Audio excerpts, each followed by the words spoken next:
Hello and welcome back to Florida Foodie. I'm Lisa Bell. And I'm Candace Campos. For months, we've all heard about restaurants struggling to find workers to fill their shifts. The businesses have needed everything from dishwashers to even the wait staff, but now there is a new app that has just recently launched here in Orlando that might be able to help you kind of fill the need. It's called GigPro. To help us explain how it all works, we are joined today by the founder of GigPro, who is also a former chef, Ben Ellsworth. Thank you so much for joining us. Talk about just the app you need during this time. Of course, in the headlines, we're constantly talking about the Great Resignation. People cannot find enough employees, but you actually launched this about a year and a half ago. Yeah. I've spent a long time in the industry. I was launching a menu at a local restaurant. A dishwasher didn't show up for a shift. I looked at my line staff and I said, who knows a guy? We all got 40 people on our phones that can cover the shift, but finding the person available is impossible. That's when I got an Airbnb notification that someone had booked a room in my house for the night, and I was like, I wish he had booked to wash these dishes. And that was kind of the light bulb moment. I love it. Mm-hmm. So what's the process? So you have this GigPro app. Let's say you are somebody who wants to pick up a shift somewhere, doesn't have an exact spot yet. They download GigPro, and what needs to happen? So they would download the app. We're in Apple Store, Google Play. They would create a profile, select their market as Orlando, create a little bio picture, sell themselves in 400 characters or less, and upload some work history. When gigs post in the market, they get notified. They can apply to the ones they want. If they're selected to work, they just have to confirm the gig, show up, and then the funds are directly deposited into their bank account. And you're specifically focusing on the hospitality industry, people who would work in a restaurant, chefs, whatever. Why did you want to narrow it down to that only? I think it's because I spent 25 years in the hospitality industry. So we do restaurants, catering companies, event companies, hotels, lots of resorts. But yeah, anything that encompasses hospitality and service. I think it was the industry that was hit the hardest by, the pandemic. It needs a lot of help right now. I would rather focus on that solely and do that really well before we branch out anywhere else. I mean, I definitely think there's a need that this thing could fill for other industries, but this one's the most dear to my heart. Yeah, baby steps. Absolutely. You were talking about the importance of kind of helping people make connections. So when we were talking about the hospitality industry, why, in your view, did so many people quit their job or become laid off? It's not like it happened during the pandemic. Like, this has been going on for over a decade. In Charleston, in any market that's got a big dining scene and a high cost of living, that's experienced like a lot of economic gentrification. I mean, people are, where's all the restaurants? They're in city center. People are getting pushed out of there further and further. And, if you can't afford to live in the area, it's tough to get to the area. So that was a decade, of staffing just getting worse and worse and worse. And then COVID was like this Band-Aid that just got ripped off. 2.5 million people laid off in the industry total. We didn't get all that number come back. We didn't even get half of that number come back. And they continue to leave. 1 out of 3 people right now that are in the industry are looking to get out. So it's going to get worse. It's a tough spot for sure. And you were saying some of the things that people are looking for: better pay, flexible schedule, benefits, and you're helping people find places that may offer that. Yeah, we took a stance on the platform that we're going to start out with a $15 an hour minimum. That's kind of the only requirement we have, is that you can't post lower than $15 an hour. Above that, a business can post at whatever hourly rate they want. We don't assign anyone. We don't use algorithms to connect people with computers. It's not like a traditional staffing agency where you order 7. Like, we're not dealing with hamburgers, we're dealing with people.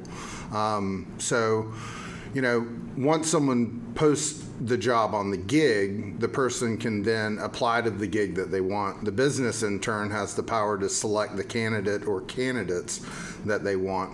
And then the first person to confirm gets it. So there's a lot more empowerment over those selections and the connections that you can have. And how much are we paying? You know, how are people getting paid? So the workers are getting paid.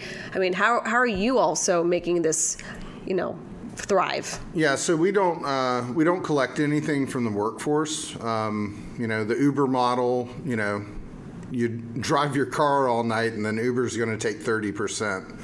You know, the driver's the one in demand, which right now the worker's in demand. You don't tax the people that are in demand. So we collect an 18% fee from the business. To keep that math simple, $100 gig, they would pay out $118. That 18% covers the entire HR lift. So the business doesn't need to worry about payroll tax. They don't need to worry about 1099 paperwork. We cover that on our end. And then every worker on the platform is covered with $1 million occupational accident insurance policy to keep them safe on the job. And then the cherry on top is that we don't have placement fees. No one's beholden to us. No one's under contract. If that person comes in and they jive with you and you jive with them, have that conversation and see if you can have a possible applicant on your hands. And that is great. And have you had examples of that where people have gone from doing like a gig here or there to becoming fully employed? It happens all the time. We don't track it through the platform by any means because we don't charge for it, so there's no need to track. But you know, we work very closely with our business partners, and we hear about it all the time. So it definitely happens. You know, it's usually the businesses that have a business model that attracts a workforce. And those are the ones that probably need it the most. I mean, they're the ones that deserve the employees because they treat their employees, you know, the best that they can. They're definitely staying for some reason. Yeah, exactly. So, I mean, what's the biggest difference? So you were saying that you were a chef before and now you got GigPro. So, you know, what's the biggest difference that you've had in your life being, you know, in the restaurant to being helping the restaurants? God, probably the temperature. It's cooler. Yeah, it is. It's pretty warm down here in Florida, but I mean, restaurant work's tough. Yeah. You know, I don't think a lot of people understand how tough it is. I mean, when you go out to your restaurant, you know, it seems like this graceful process, you know. And I had a chef tell me a long time ago, he's like, you know, a restaurant is like a swan kind of gliding across the water. It looks really graceful, but you go right underneath the water line, there's these 2 legs that are beating like crazy, you know, to prolong that grace. But that's right a good now, analogy. You know, yeah, I mean, when you see this beautiful bird gliding across the lake, it looks fabulous, but you don't really see all the work that's going in behind the scenes. Yeah, I mean, you know, everyone goes into the hospitality industry when they're off. The hospitality industry's on.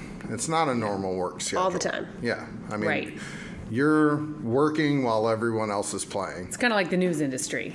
Yeah, I'm sure. The news is on when everyone's at home. It's just nonstop. But you know, it's you add low wages to that. Right. You add you know, no health care, no benefits. I mean, if there's an industry that needs some form of health care, it's this one. I mean, it's riddled with stress, alcohol, drug abuse, long hours, totally taxing on the body, and it's just not there.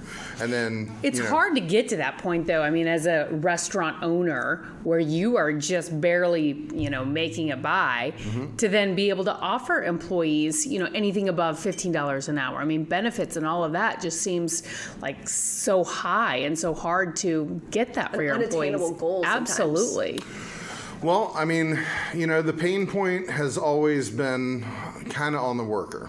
You know, and now the pain point has shifted, and it's right on the business. you know, and at some point the pain point's going to have to shift to the consumer. Which it already kind of is starting to. Yeah. And it might have to shift more in some cases. I mean, rent's up, food's up, you know, everything's up. Wages are up. You know, I'll pay an extra $1 for my hamburger if the guy cooking it doesn't have to work 3 jobs just to survive. But you don't know that as a consumer. You know, Right. you go in, you don't know what these people are making, and you know, or what else has gone into getting that burger onto your plate. And I think a lot of it, you know, comes to awareness. I mean, people are starting to say, you know, like, we're adding an extra for this, Right. you know, and I know as a consumer, if I see that on the menu, you know, we're raising this price because blah, blah, blah. Yeah, I understand and I get give it a and I reason expect for it. that. Yeah. And I'm, you know, not angry by that. It's just, oh, okay, that makes sense, you know. What do you think the reaction is for, you know, people when they see the prices going up and there's some type of explanation offered? I mean, I think that some people are there to support, you know. I mean, when the pandemic first hit, and the restaurant industry had to kind of pivot, and they said, look, you can't eat inside with us, but will you drive to the curb? Like, people did it, and they did it gracefully, you know.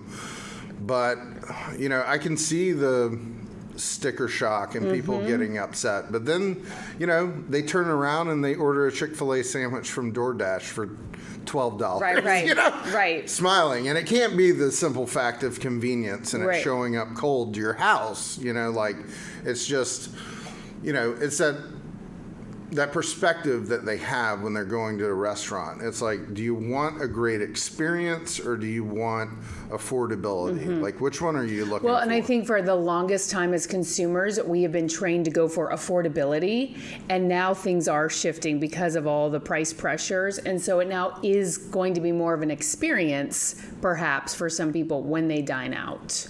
Yeah. And which, I mean, that's what dining out is. Right. It's an experience. Yeah. You know? So where is GigPro right now? Where are you set up, and where are businesses participating?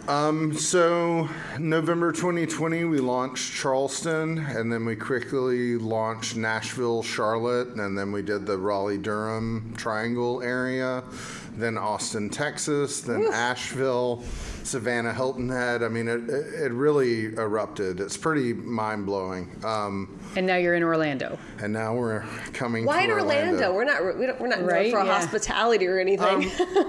Well, I mean, you get a lot of great chefs here. Yeah, we do. You know, basically when we were selecting markets, we did it on a couple of things, and that was population. It was also underserved markets, so they didn't have a lot of solution in this arena, and then. You know, the last one was kind of that economic gentrification. Have people been pushed out? Is there a lot of growth going on? Usually when there's a lot of growth going, I mean, in Charleston right now, the going rate of a bedroom is $1,500. And that is Crazy. like out. Yeah. It's crazy. Out, you know. $15 an hour does not even work in that situation, you know, and people are like, hey, we're going to pay, you know, we're paying a livable wage here. We're paying $15 an hour minimum, but livable wage is food, water, and shelter. It's a step above homelessness. Right. So since you've launched this, which has been about a year and a half, have you seen businesses, restaurants, whatever they may be, catering companies, up the amount of money they're offering per gig to try and attract more people? I've seen someone post a dishwashing gig for $50 an hour. Wow. Is that legitimate? I mean, are they? And yeah, what is that legitimate? If someone posts that, is there like a safeguard to make sure? Okay, I mean, I'll go wash dishes I mean, for $50 is it an hour. supply and you know? demand? Yeah. Is that what it is? It's the people that get it, you know, that aren't in the, I mean, for years in this industry, we put these obligatory hourly rates on these positions.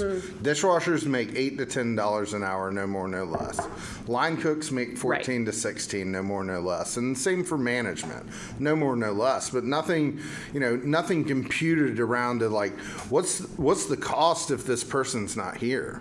Right. Yeah. You know, what's the cost when your dishwasher doesn't show up? How valuable is your- that person? And your chef, how much does he make an hour? Because he's the one washing dishes. Yeah. And does that mean he's not on expo? Does that mean that food slows down? Quality of food slows down? People get pissed. We don't turn, we get bad customer service. We don't turn the dining room one time.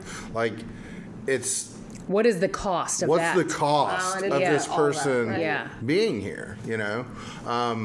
And then what's the long-term cost? You know, you give a bad experience, Someone's not coming back. someone's not coming back, you know? So, but if a company posts, you know, an obscene amount of money, what some people would think would be an obscene amount of money, like $50 an hour for a dishwasher, what sort of guarantee is there with GigPro that if I apply for that job and am selected, that I'll actually get that $50 an hour or whatever it is? That gig had over 100 applicants I'm on sure it. it did.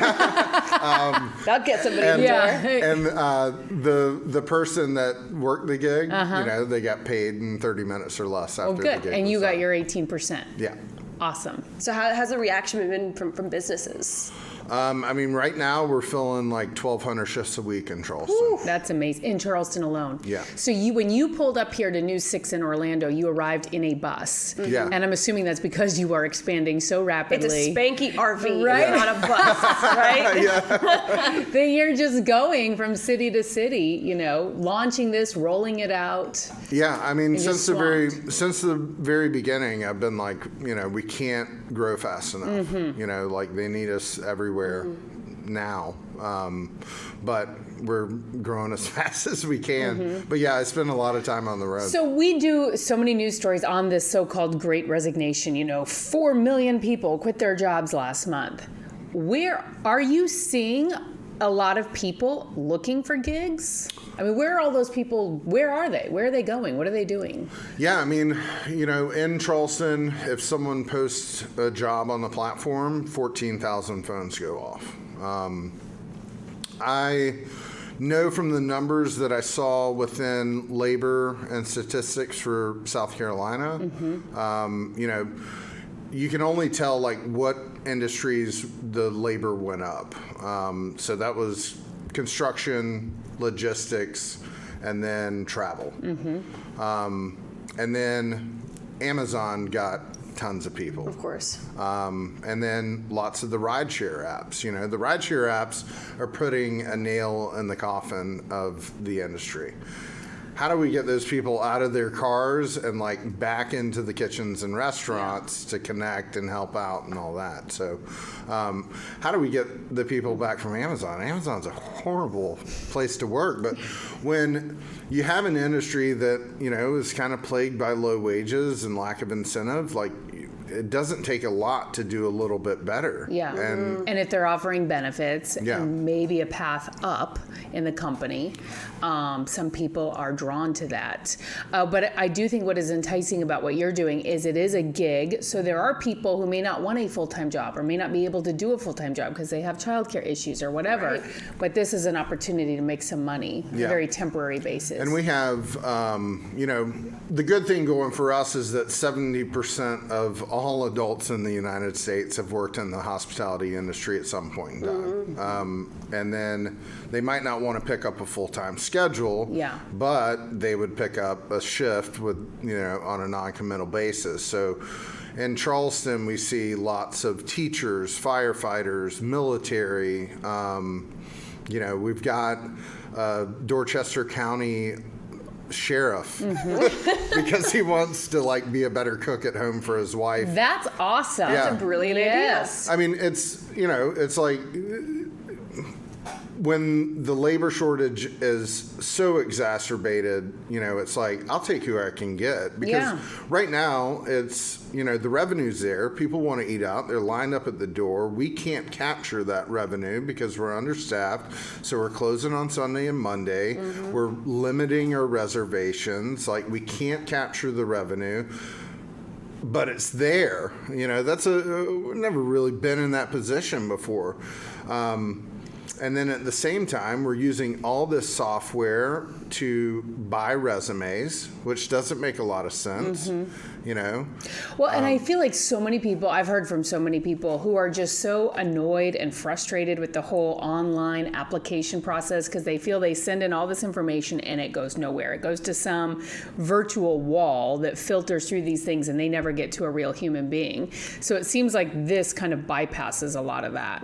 Yeah, I mean, if I pay all these monies, if I post to Craigslist or Indeed and I buy a stack full of resumes, great, I got some more work to do. Yeah. Right. And then I sit down with a stack of resumes, which may or may not even be there right now. There might be no stack, but I'm still filtering all this time and money into this. But if I get the stack of resumes, I set up the 20 interviews, 2 people show up, I hire the wrong guy. 3 weeks after I hire him, he gets his first paycheck and I never see him again. But like, I've spent all this time and money and effort to get to the point that I want to see you work. Yeah. I want to see if it's a good fit. For the people who want to work, is there any sort of background check or background screening, or how do you know, if you own a restaurant, that I really am the gourmet chef that I claim to be? How do you know with a resume? Right. Yeah, true. You know, Touché. You don't know until, we're building out background checks. It'll probably be released in a week or two. And that's to kind of, our main focus has been the independent restaurants just because they don't have the resources that the corporate giants have. But, we're building out the background checks to go into the more corporate arenas that require them.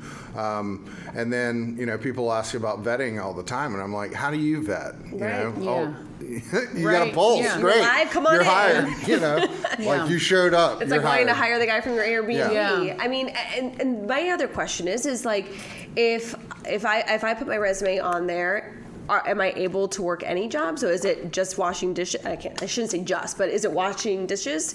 Can I waitress? Are there certain tiers to hires? Most of the largest number of roles that are performed on the app are support roles. We need banquet servers. We need you to come to this wedding and, remove plates and fill waters and pass out bev naps. We need you to corral a lot of people, a lot of, roles within the industry are transferable because if I'm a server and I want my silverware so I can roll it and get out of here, I'm going to go back into the dish pit and I'm going to wash the silverware and get all the stuff out of the way. So everybody's had enough experience within the industry to kind of get these support roles done. Right.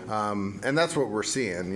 There's not a lot of fine dining restaurants that are like, hey, we need somebody to come in and cook our $45 steaks tonight. Right. But we can get an extra set of hands in the door, and maybe that prep cook that used to work the line at night can step in and fill the role. Got it.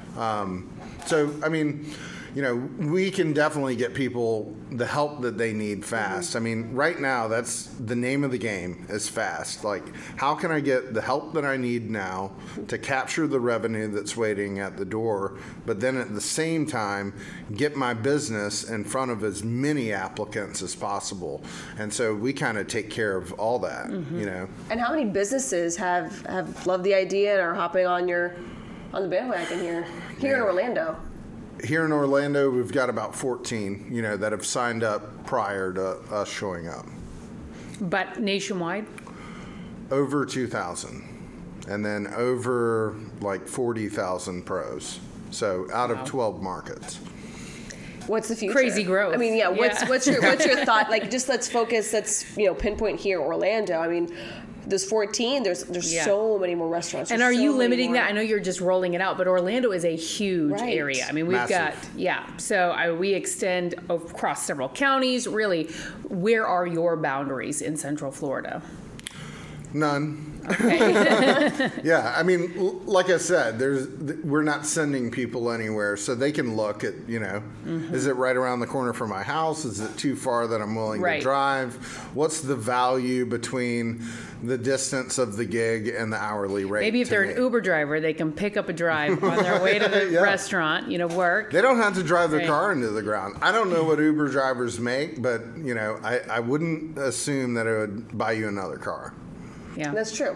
Yeah. That's very true. So what other cities are you looking towards? I think Tampa's probably going to be next, and then Miami. Okay, so you're here in Florida for a little bit. Yes. That's exciting. I mean, this must be very exciting for you. Do you miss working in a restaurant? Man, I get asked that all the time. I don't. 25 years is a long time. 25 years cooking for strangers, I feel like I did it. I can still get passionate and teach my children how to make pasta and cook kimchi and make pickles and do all that stuff at home. I really enjoyed it. I mean, how many jobs can you have when, someone's like, what do you do? I create memories for people, timeless, priceless memories. I mean, there's not a lot of industries or jobs that you can do that in. But I feel like I served my time. Mm-hmm. But you still enjoy cooking. Just not, it's not cooking for open my fridge. It's packed with all kinds of crazy goodies. Yeah. And were you a chef in Charleston? Is that where your restaurant was? Yeah. Yeah. Okay. Well, thank you so much for spending some time with us and telling us about GigPro. I think it's great. The Tinder for restaurants. That's right. Yeah. I love it. I love the idea. It's great. It is a great idea. And I think anything that people can do to cut down the red tape in the hiring process, making it easier, cheaper, more efficient, that's fantastic. And obviously there's a huge need. Yeah, and it looks like you're getting 100%. results for so many employees and so many people in the restaurant industry. Mm-hmm. Yeah. I mean, it's working, hence the, rapid growth. I mean, I didn't see myself going into technology, but it happened. So, yeah. But you have the experience behind it, which makes the technology a little easier, I feel, as Yes. you know the life behind the kitchen, outside the kitchen, and now You understand their needs. Yes. Yeah. I mean, I've been the guy that's had to work 2 or 3 jobs to make ends meet, and I've been the operator that, just could not find people.